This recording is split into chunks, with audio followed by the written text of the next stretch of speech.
Well, hello everyone. Yes, so my name is Kiren Shoman and I'm at Sage Publications. And what I'm going to do is talk with you about this question of enabling diversity and inclusion in our organizations. Very much interested in making sure that there's time for discussion afterwards. I know that a lot of organizations are really working hard at this, and that the questions are posing challenges that we all really want to engage with. So what I wanted to do was give you a sort of an overview from my perspective, which is obviously harnessing a lot of other perspectives, asking what we mean by diversity and inclusion, sharing what we've been doing at Sage, and inviting you in the questions period to share what you've been doing as well, and any thoughts that you have, and trying to define the question of what does success look like. We can talk a lot, but what does it look like for us to start to feel like if we're making any progress?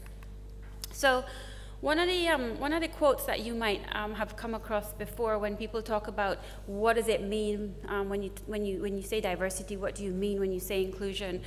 There's this quote that's quite popular out there, which is diversity is being invited to the party, inclusion is being asked to dance.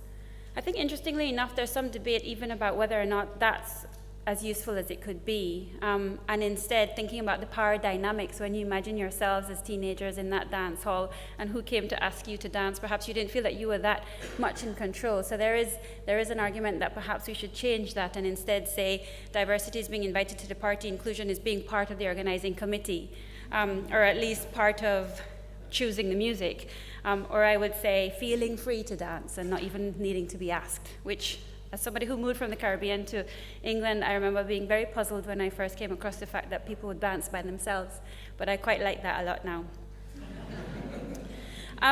But in terms of more sort of the more official definitions of diversity that we can use, at least to get us into the next stages, it's generally a notion where diversity is very much welcomed in an organization, and that will encapsulate a lot of differences of gender, sexuality, race, age, social background, religion, physical.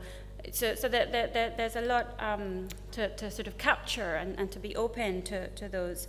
But the inclusivity of the organization being that the organization very much has an approach where it's really welcoming every aspect of the organization, wants to enable employees to be able to perform at their best and to be welcome regardless of any kind of background.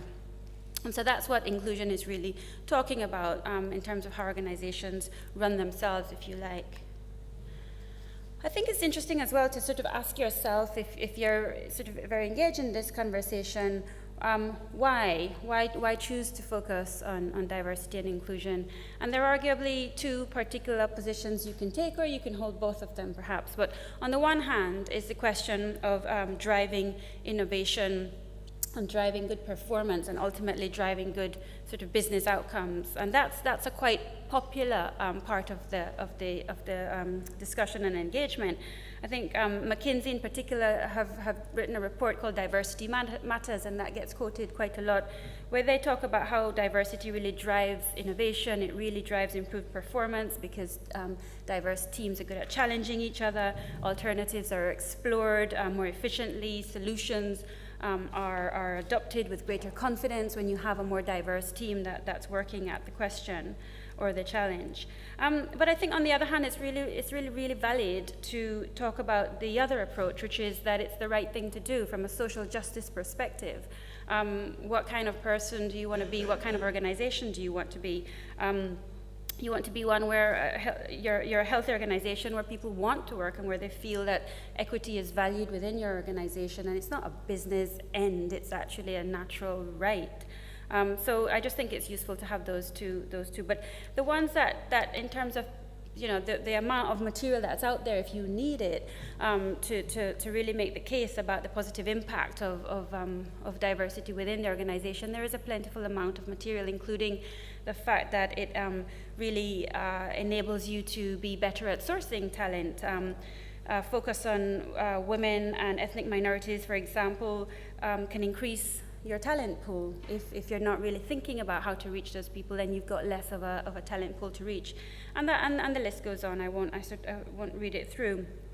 There's one person, Stephen Frost, who's head of diversity and inclusion for KPMG, who wrote a book which in the end summarized that discrimination against women, homosexuals, and disabled people is estimated to cost $64 billion a year in the US alone. So that's a nice statistic that people can use if they really want to use that sort of economic argument for the value of diversity. I think one of the things that I found useful when we talk about why to spend some time on diversity has been around accepting and acknowledging how biased we all are, and how that unconscious bias just permeates the social fabric, and that we need to just be sort of able to recognize that. And the example that I quite enjoy is a really old one. It goes back to the 1950s. The Boston Philharmonic Orchestra decided that, I think they had the sort of top 5 orchestras in the United States had less than 5% women in their population, and so they decided that they wanted to try to encourage more women to succeed or to apply even to their rehearsals.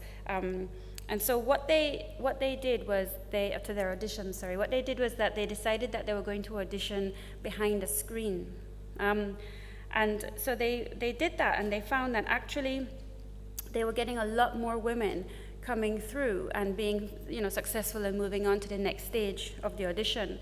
But what's quite interesting was that they realized that percentage of women that were successfully going through to the next stage increased, and it increased up to 50%. When they asked them to take their shoes off.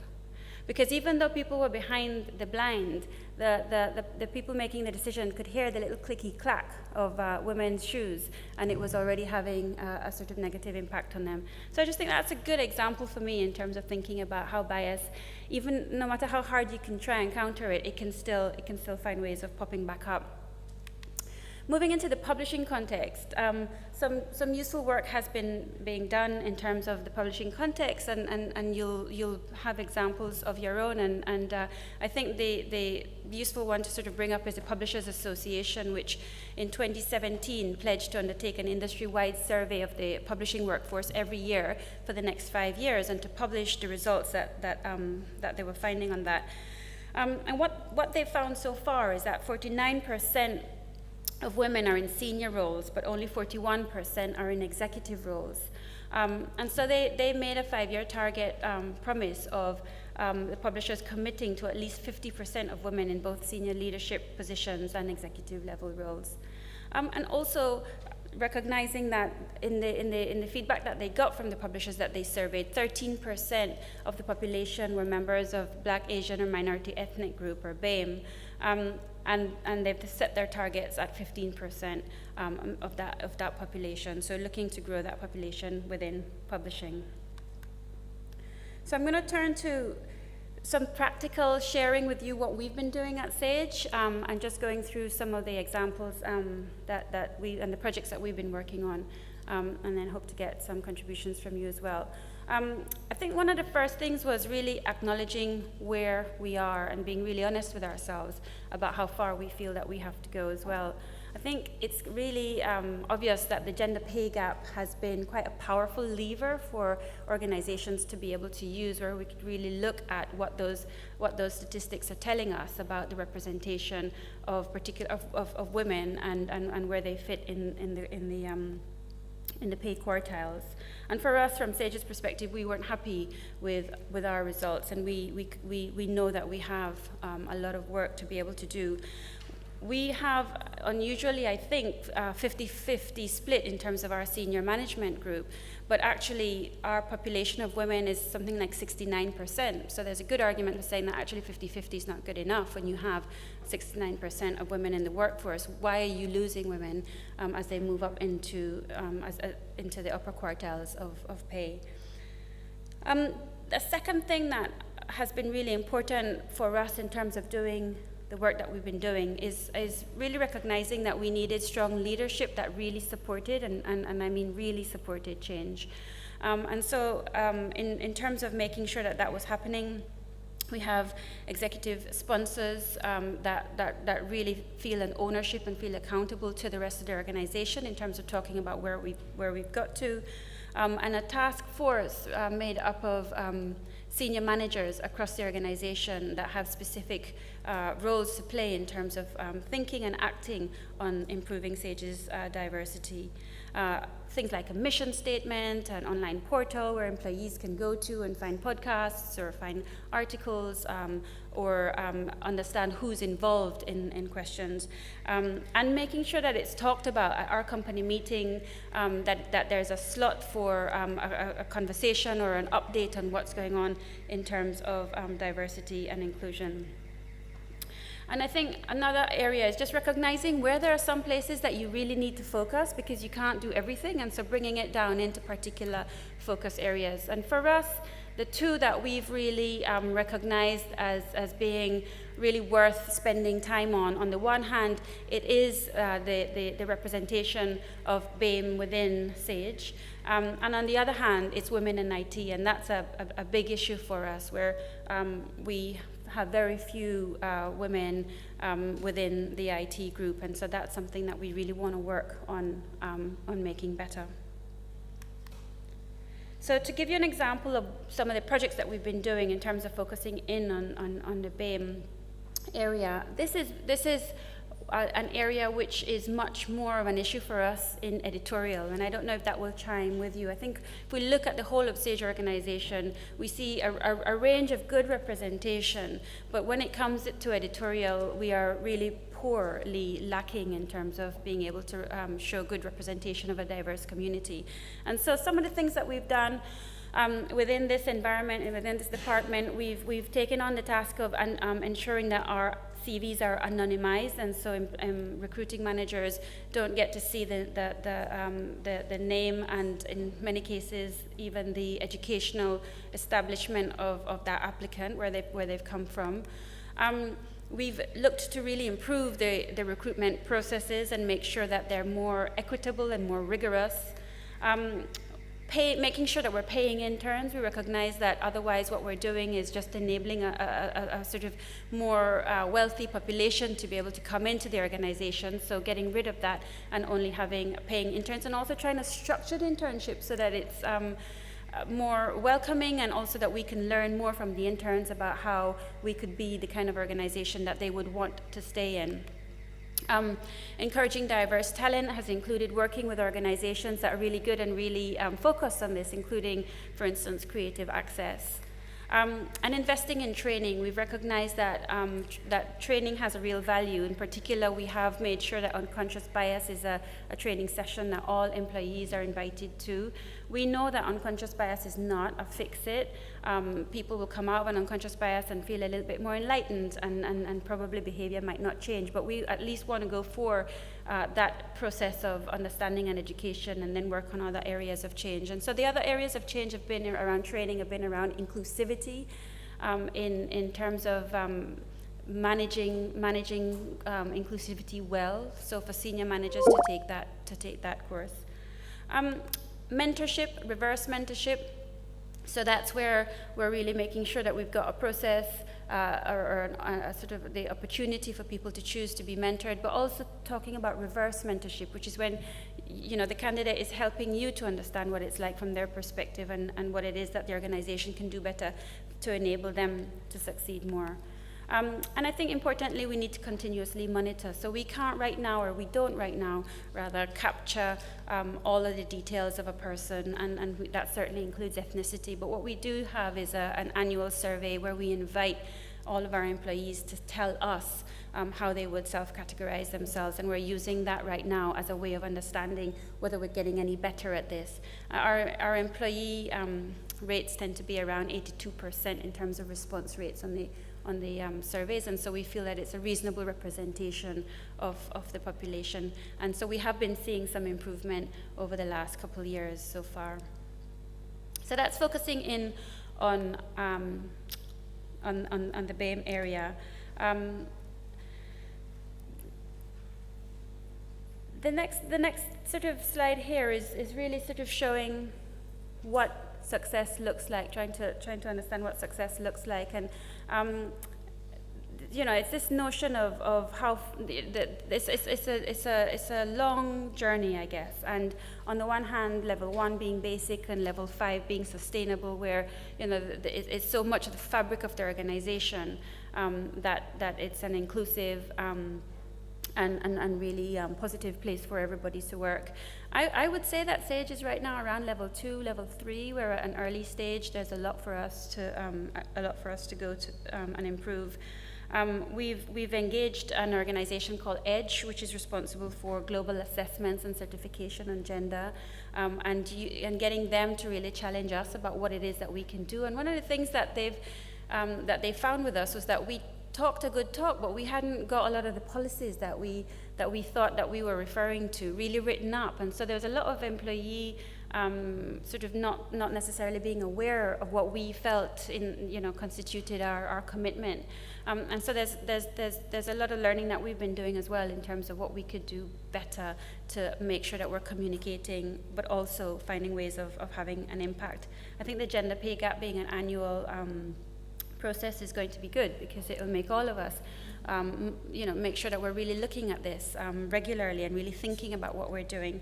And I support calls for not just a gender pay gap, but actually looking at what the disparity is in terms of ethnicity and pay. And I think an important thing for us as well has been interesting conversations about targets and goals. And we have selected to be to put out aspirational goals. And so rather than saying we want to achieve this by this particular date, we are saying we want to achieve this, but we haven't given you a date because we're conscious that we don't want to sort of move it into a place where the decisions are taken to reach a particular statistic without actually being thoughtful. So an example of that would be, if we wanted to improve the gender pay gap, we should just employ a lot more junior men.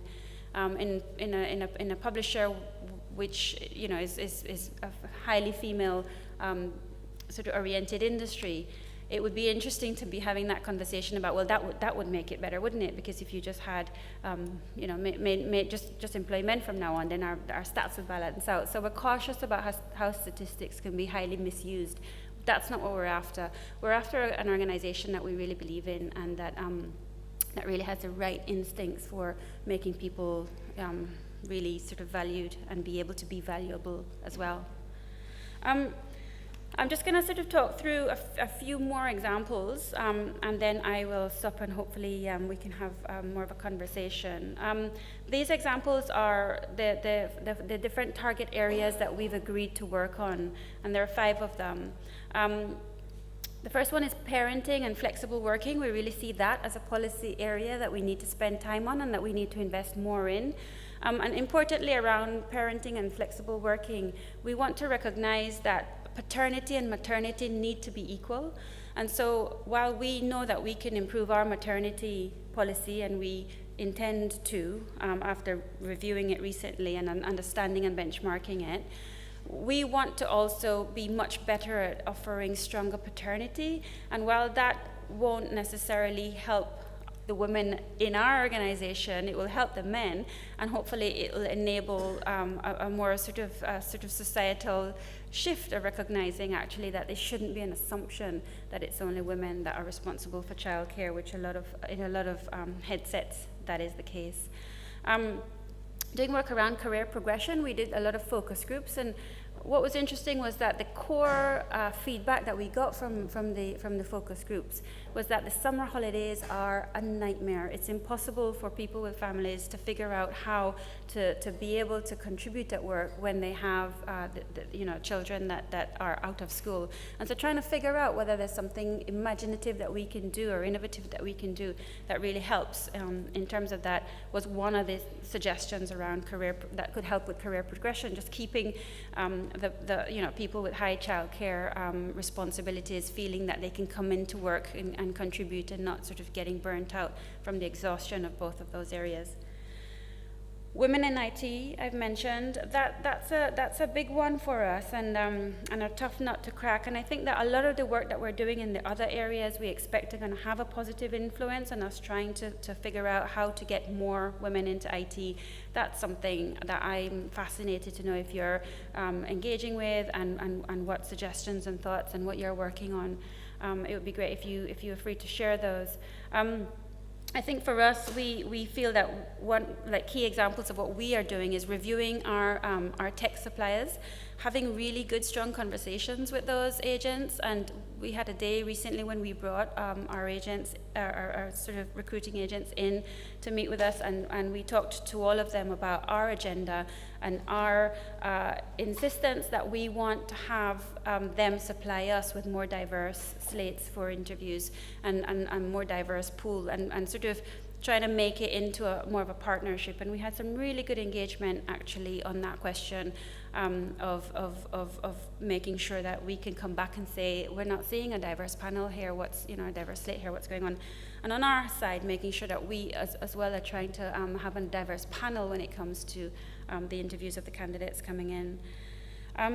Other things around IT and women that we've been working on are neutralizing the job adverts, making them more gender neutral. There's a lot of bias in a lot of the job adverts that we and job descriptions that we've been putting together and that we've been seeing, and so treating the language as a really important part of change. And trying to focus on recruiting talent with transferable skills is another piece of what we're trying to do here. So yeah, work on that. I've mentioned recruitment a little bit already, the need for rigor and equity in terms of the candidate's experience, taking that really seriously. And again, the sort of people suppliers being a very important part of that, but also the managers, and making sure that we're really training up our managers to be very good at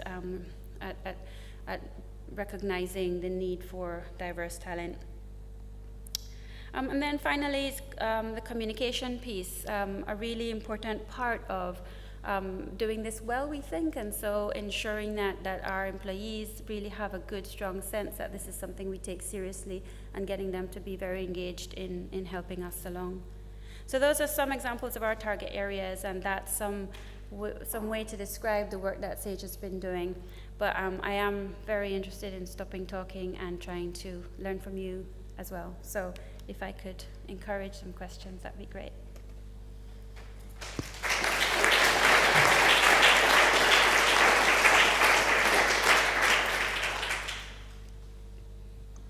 Hi there. Could you expand a bit more on the reverse mentoring? Yeah, sure. Yeah, the idea is that there's a big assumption in terms of mentoring where you get your big wig that takes on the junior person, but something really goes amiss, and that they're not speaking the same language. And also there's the question of power. Well, it has its value of enabling that person to perhaps get more visibility. Sometimes the person doing the mentoring won't always be aware of what the person they're mentoring is really going through. And so calling it reverse mentoring and being really clear that they have as much to teach to the person that's perhaps in the senior role, where you can get the chance to say, how are you finding it, and what do you think we as an organization can do better? What's your experience? And asking questions around whether or not they feel for who they are, that they're being accepted, and that the way in which the organization is sort of structured is enabling that.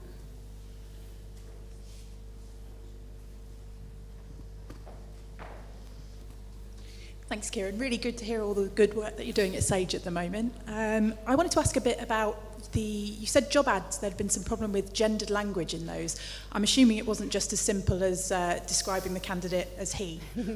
No. There are a lot of different ways in which we now understand we describe expectations which have a sort of tone and terms of voice which can, without unwittingly, put somebody off into thinking that that's probably not for them. And so there's actually a software that you can use where you can put the job advert through that particular software, and it'll punch out a kind of rating about how gender neutral the language is.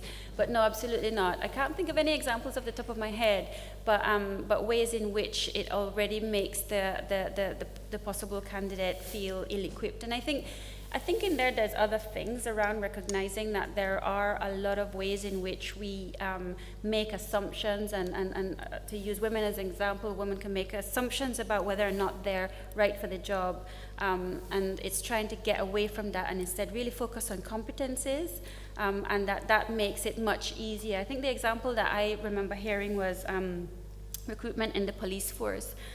Where they moved away from the system that they had into a person needing to describe how an example of particular competencies. So they had to actually give the example of how they'd shown that.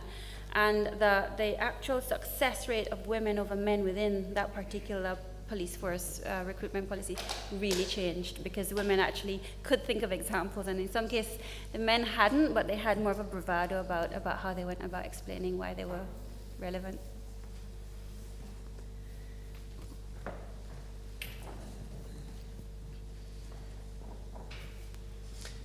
Hi, I'm Kaveh from River Valley. Thank you very much for the talk and the excellent example of the orchestra. I hadn't heard about that.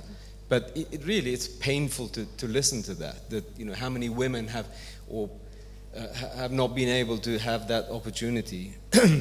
And in publishing, we've heard of all kinds of conscious and unconscious bias.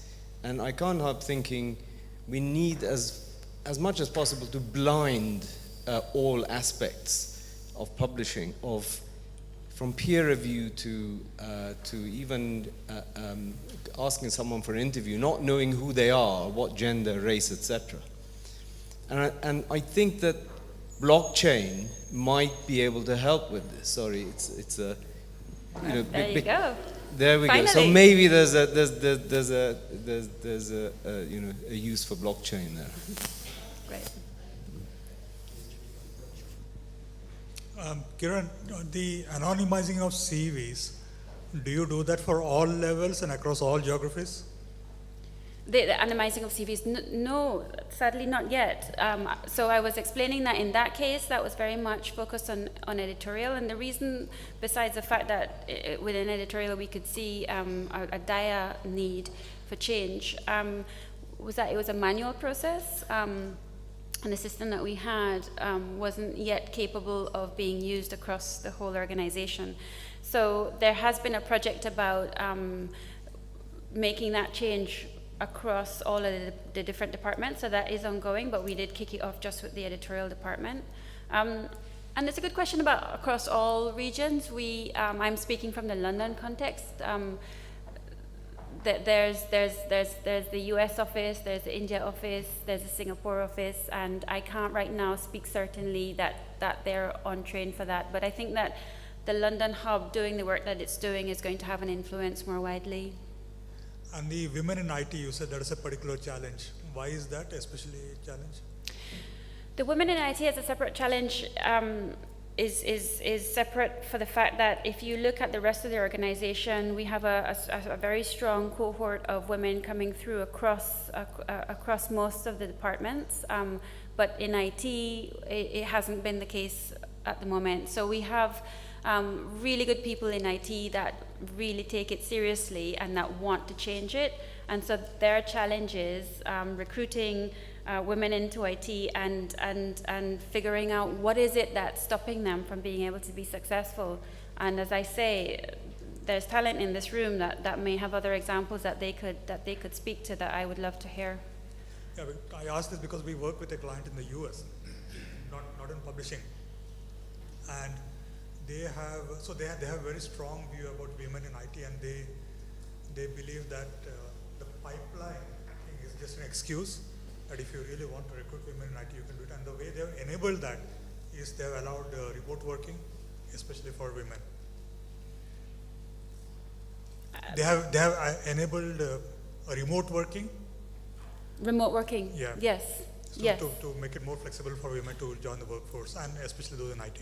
Yes. So there's flexible working and remote working are both areas that we're making sure that we're being really strong on offering. Yeah. Hi. Excuse me.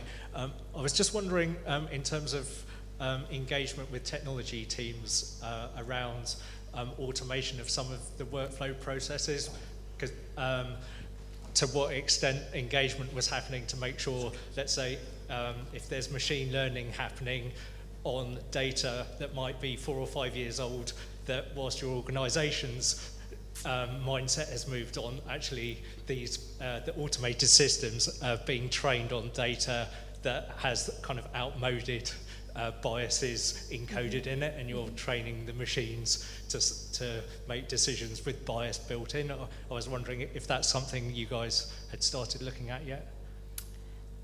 Ian, do you have any sense of whether we're working on that? So, we don't have systems like that in place at this stage, so it's not a problem. Right. The second issue is this issue of machine bias is really critical around the combination of the social sciences and technology and how they can shift the world around us. And we have been investing in trying to support the emergence in that field. It's things really deeply interesting and so passionate about. Right, thanks. Thank you. Okay, I was just going back to women in IT. I think, I haven't got any empirical evidence, but I think I've seen from my experience, if I think back, that in different cultures or different countries, the situation is slightly better than it is in the UK. Mm-hmm. I got this feeling that UK is not one of the best for sort of 50-50 split of women to men in IT. Have you seen a similar thing? Have you seen a sort of in different cultures or different countries around the world, or even within different parts of SAGE in different parts of the world? Anything similar? I think I'd only be able to speak in terms of the UK culture of what we're seeing. I mean, to be fair, in the US we have quite a number of senior leaders in IT are female, and our head of the unit that's possibly one of the most powerful women at SAGE is female. So in the US, I think we have a stronger record. I think there's been a lot of change as well, and what's heartening perhaps is to know that, you know, many years ago, you know, female candidates in terms of computer science, it was very much a female area, and the amount of graduates in that environment was highly female. So so for me, I know that it's a cultural thing as opposed to anything else, and part of our responsibility is to try and figure out how to engage with that cultural blocker and be much more proactive about encouraging women and getting them in. And one of the challenges from where we sit is that we're late, right? We're looking at trying to hire people who've graduated, whereas the place to really do the good work is in the schools, and you know, coding for girls and making sure that girls are really taking IT and computer studies as something that's important to them is something that we need to figure out how to support, even though we're miles away from that audience. And ultimately, like in the example that I used about the orchestra, you know, back then it was less than 5% of women were in orchestras. After that particular piece of shift in their recruitment, it moved up to about 15% was possible in the top 5. Now today it's around 30%. So we're not 50-50 yet, even there. And that slow change between 1950 and 2018 is a long gap. So there is that thing about, let's be conscious that there are no quick fixes here. But if we can be really energetic at throwing ourselves at the problem, then we might get somewhere. I was just wanting to follow up from your point, Yadi, actually, because it was just occurring to me as you said that the requirement for more mature and sophisticated working practices in the round. So if your argument is that allowing working from home takes away one of the impediments to increasing the number of women in an IT function, then that requires that we've got very mature processes for allowing people to work from home and work on code and handle, you know, things like security. right? How do you let people dial in from outside of the perimeter successfully, which I know is an issue that we've been dealing with, actually. So there's a whole slew of things that suddenly pop out that just really occurred to me from that comment that you made. There's things that can prevent us from being as inclusive as perhaps we might like, and they don't show up in this bit of the conversation marked diversity and inclusivity, and perhaps they should.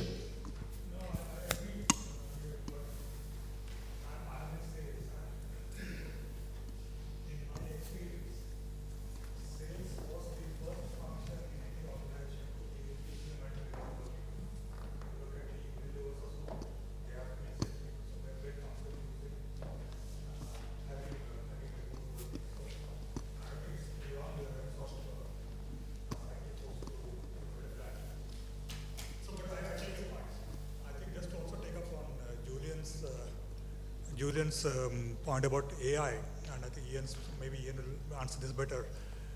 My understanding is if you use AI to anonymize CVs and then get that AI to learn on historical data, then the AI itself will develop a bias. I'm not the expert though. I do not know if Ian has got any views.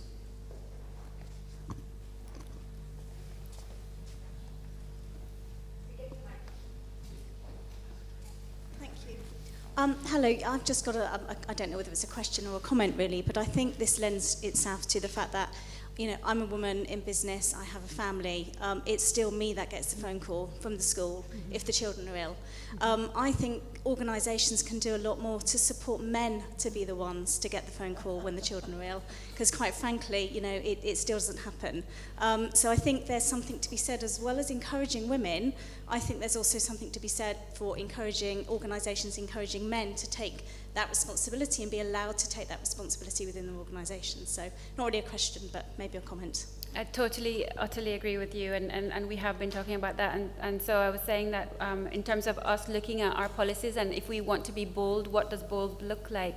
We recognize that bold looks like making sure that the paternity pay that we offer is matching what we're paying. So we go beyond the statutory with women, but why aren't we going beyond with men? And so that's definitely on the agenda for changing, and within that, making that a part of our communication to our men in the workforce, that we expect them to be, you know, calling in for sick days and running home because they are a parent.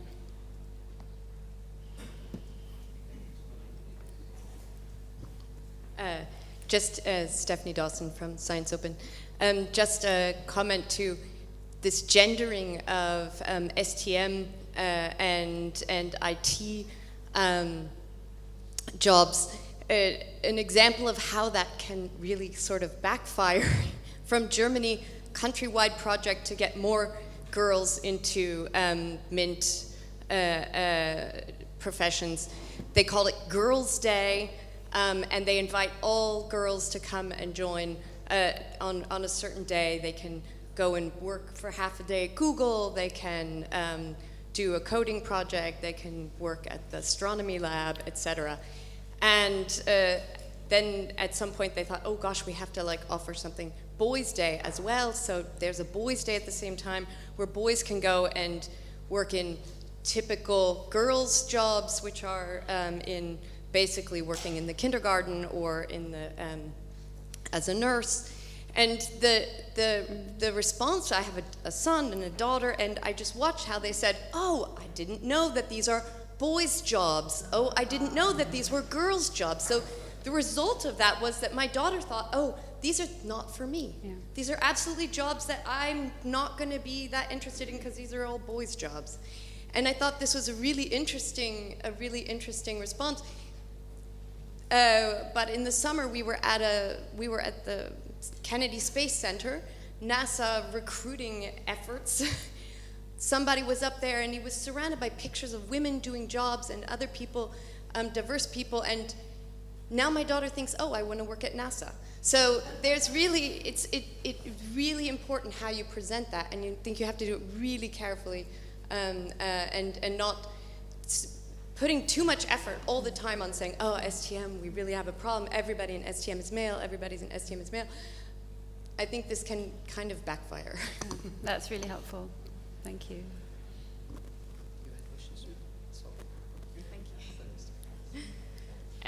For the blind recruitment, what would you say maybe to entry-level candidates with removing educational background? As a lot of the time that's something they're like the most proud of, or the main thing on their CV, or would you keep perhaps the subject, just not the place? Yeah, it's a really good question. The rationale behind removing education was to try and get rid of bias around particular types of universities being more likely to be the passport in, and to try and instead come back into who's the candidate, what are their competencies, and that one perhaps looks towards the socioeconomic and sort of class issues around where students may end up, and we know that there are barriers in the way of many students in terms of where they end up at university, even if they are talented. So it was trying to recognize that we didn't need to know what university they came from, even if they're proud of it. That's great. I mean, to be honest, it'll come out in the end anyway, and those people will be fine. Yeah, it's just to build on your point actually about the effect of some of the changes that we try to effect in the workplace, and maybe it's a point about measurement, and it goes back to some of the innovation stuff we've been talking about how do you measure what success looks like. And if you're looking at a situation which exists now within the workplace and expecting what you're doing now to have an immediate impact, then you're going to miss what's happening further down the line and in 10, 15 years' time. And I think it's just it's a good lesson in how we define what success looks like, and try not to see those effects straight away. Maybe. That's helpful. Thank you. You need me off the stage, I imagine, don't you? Thank you. That was all the questions. Okay. Thanks very much.